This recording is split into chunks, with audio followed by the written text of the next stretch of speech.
But yeah, so if you're wondering, can you see the fireworks from Coronado Springs? The answer is yes, you definitely can, and there are places where you can see them better than others. And then of course, in the rooms in the tower that face EPCOT and in the restaurant. And this is one thing that's totally different here in comparison to what it's like where we live in Hamburg, Germany. Going to Disney World for New Year's Eve and not going to a theme park? Why would you do that? How was it for us? And would I do it again? I am going to answer all those questions on this episode of the Very Unofficial Travel Guides, and I'm glad you're here.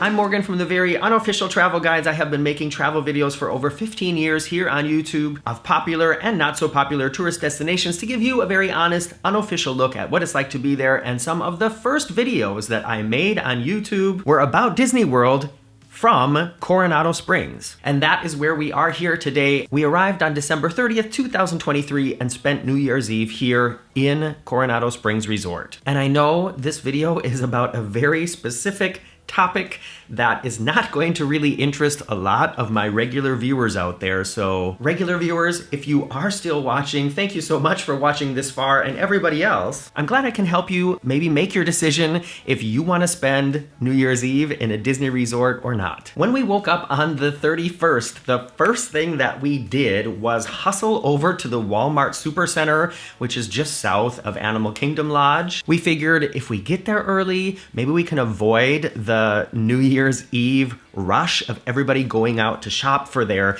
beer and brats and all those things. So we got there at about 8 o'clock in the morning, hustled around, filled up our cart with all the snacks and drinks and things that we wanted to have back here in our room. And when we got to the cash register, that's when we realized it's a Sunday and you can't buy alcohol before 9 a.m. on a Sunday in Florida. We thought, let's get up early because we're gonna be jet lagged anyways, which we are, and we'll beat the rush at the big Walmart superstore right by Animal Kingdom. So we got up early, rushed over here, we got a bunch of snacks, got some wine, got some beer, went to pay for it and realized that in Florida, you can't buy alcohol before 9 a.m. At least not here at Walmart. So now we are purposefully just kind of like killing time, walking up and down every aisle here, looking at golf balls, looking at shake weights until 9 o'clock so we can buy some wine and snacks. How's your day going? But at 9:01, we were successful in purchasing our goodies and made it back here to Coronado Springs. In the afternoon, we wanted to get a little bit more Disney magic than just what is here available around Coronado Springs. So we got into the resort buses and went over to Disney Springs, which is the shopping and restaurant area formerly known as Pleasure Island and Downtown Disney. I was expecting it to be crazy crowded over there, and it was crowded, but I wouldn't say it was more crowded than it was the last time we were there, and the last time we were there was like January 17th of last year, so it just seemed kind of normal crowded to me during the day. Not sure what it was like there at night. And just so you know, here at Disney Springs, there are no fireworks tonight. We had lunch at Blaze Pizza, which is such a favorite of ours when we come to the Central Florida area. We always go to eat at Blaze Pizza, and I'm sure we will be eating there again before we leave on this trip. I just love me some Blaze Pizza. And at about 2:30, we took the bus back here over to Coronado Springs. And like I said, I was expecting there to just be huge crowds of people waiting for the buses, and it wasn't bad at all. In fact, there were maybe like 4 other people in our bus on the way back to the resort. Once we got back here, I did a live stream here for Sunday Sofa Time. Thank you to everybody who showed up and everybody who has watched that since then.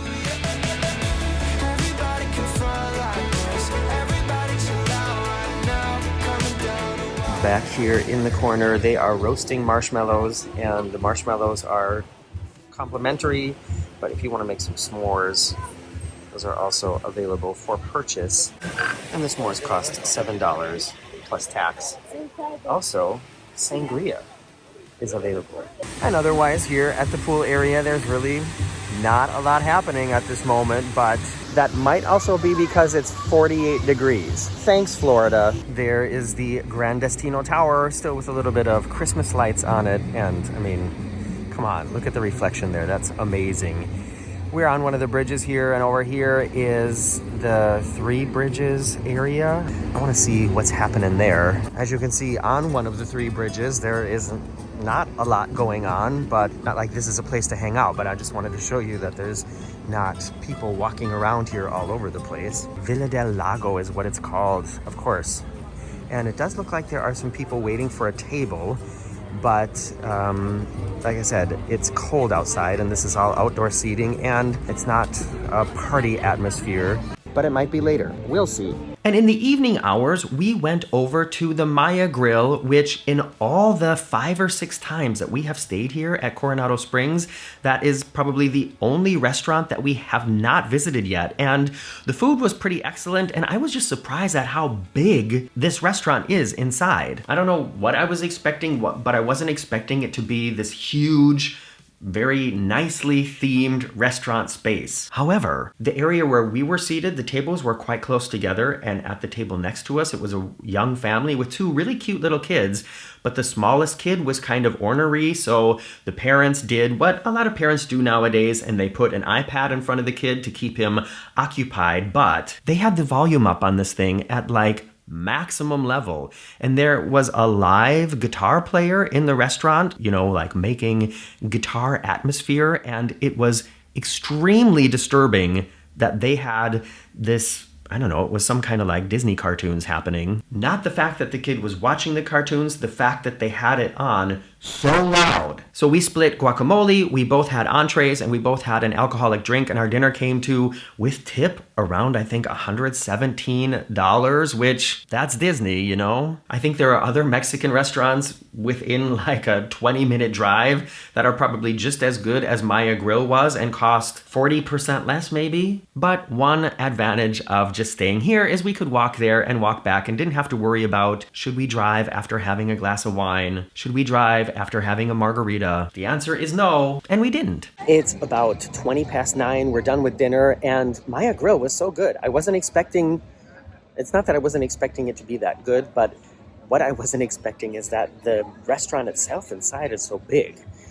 So anyways, it's 9:30, like 9:25. We're gonna walk back towards the front lawn, or I'm not sure exactly what it's called, the lawn in front of the tower, and just see what the atmosphere is like there. You can see here, these are the activities for tonight. Most of that is already finished, and right now we are in the middle of this period here. So we have the Mi Familia Carnival, which is on the Gran Destino Tower lawn, and there will be a countdown to midnight at 11:45. This is another one of the places to eat. It's the sports bar Cafe Rick's. They have a full menu and lots of big TV screens to watch sports and all that kind of stuff. And it does look pretty full in here, but it's not like a party kind of mood, at least not yet. Right across from there is the big food court. It's called El Mercado de Coronado. And yeah, this is a place if you want to just get a quick bite, but don't think that just because it's a food court, it's cheap. I got a Southwest bowl here last night and a glass of water, and it cost me $18. We walked over to the lobby bar now, and this is a really beautiful bar. This is pretty spectacular. It's called the Barcelona Lounge, and this is the lower level of the main lobby area, and it's just, they have this huge stained glass, what do you call this? I mean, it's not a window, but stained glass artwork behind the bar. It includes a hidden Mickey, by the way. You can see the entire hidden Mickey right now. Do you want me to tell you where it is? So if you don't want to know, skip ahead a little bit. If you want to try to figure it out yourself, then pause the video. But you can see here is the top of his head, and then there's one ear, and there is the other ear. Pretty cool, right? And interesting enough, they still have all the Christmas decorations up, so it is all Christmassy and sparkly. You can still get your family photo in front of the Christmas tree if you want to do it. And this is the upstairs part of the lobby. And in this area, there is no bar, so it's down here. But there's also a bar and restaurant at the very top of the tower, but I'm sure that's way too crowded for tonight. Why don't we go up and check it out anyways? There's actually quite a few seats available in the lounge, and from this corner over here, you can actually see the fireworks at EPCOT, and I thought there were going to be people already like standing here reserving a spot, and it doesn't look like it at all. So you can see like half of the EPCOT fireworks over here, and down here when Fantasmic is happening, I know it's really hard to see, but that's Tower of Terror right there, and the Fantasmic fireworks go off over here too. I don't know if they're going to be having like any kind of New Year's Eve fireworks from Hollywood Studios, but if they do, we'll be able to see those too also from down below.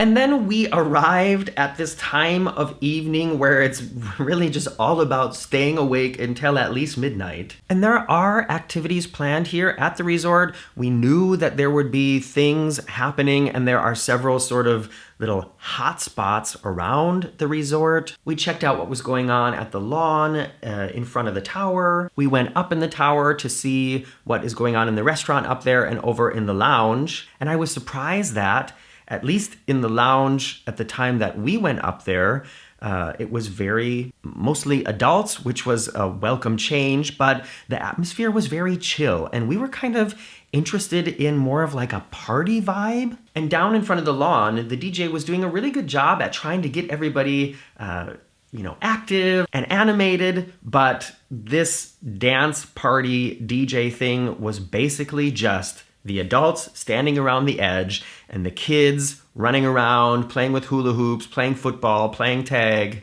It basically had everything that it needed to be like a fun New Year's Eve dance party. But because there were so many families with little kids there, it was just basically like a playground with music. So I didn't know what to expect, and I'm not complaining about it being like that, but if you're a grown-up and you are looking for like adult fun with people maybe, sipping some champagne, maybe some people getting loud and sassy, dancing, singing along with the music, that was not happening here, at least not where we were. And at about 11:30 p.m., we wanted to find a very good vantage point for the fireworks over at EPCOT, and we had kind of scoped it out the night before. And if I show you this map of the Coronado Springs, the different areas have different names. Where we're staying right now is the Ranchos, and over in the Casitas, you can go up to the second or third floor to this vantage point, and from there, you have a really good view as far as the views you can have from here of the fireworks over at EPCOT. And actually, from one angle, we could see some of the fireworks over in Magic Kingdom too. One interesting thing was, both the fireworks in the Magic Kingdom and EPCOT started before midnight. These are, of course, huge fireworks displays, but unless you're actually in the park, you don't get a whole lot of that, ooh and ah atmosphere. It's really more about watching it happen at a considerable distance and seeing the sky light up. But yeah, so if you're wondering, can you see the fireworks on New Year's Eve or any evening from Coronado Springs? The answer is yes, you definitely can, and there are places where you can see them better than others. And then of course, in the rooms in the tower that face EPCOT and in the restaurant. And this is one thing that's totally different here in comparison to what it's like where we live in Hamburg, Germany. When midnight rolls around, that is when like the New Year's Eve festivities really start rolling, and everybody goes to the bars or the dance floors then really fill up after that.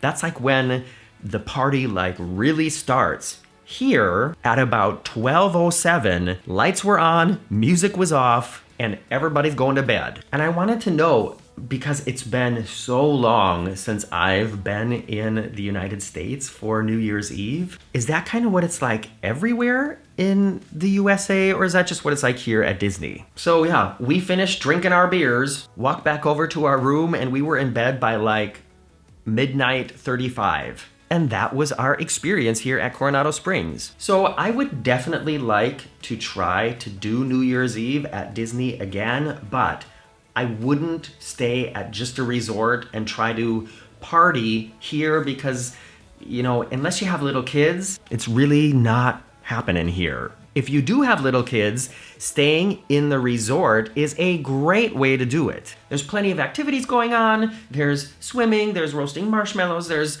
dancing, there's all these things happening, but it's basically geared towards the kids. And if you're a grown-up, from all the research I've done and the people I've talked to, EPCOT is really the park to be in on New Year's, because that's where you get this sort of nightclub, crazy, everybody's dancing with their hands up in the air like they just don't care kind of feeling. That's more what we were interested in, and that is definitely not what we got here. If this video helped you or kept you entertained for about 20 minutes, I would really appreciate if you subscribe to my channel before you go and press that thumbs up. This is going to be one of probably only 3 or maybe 4 videos that I create from this entire trip. And soon I will be back on a cruise ship, because I know most of you are interested in that. Thanks for hanging out, and have a happy and healthy 2024. See you soon.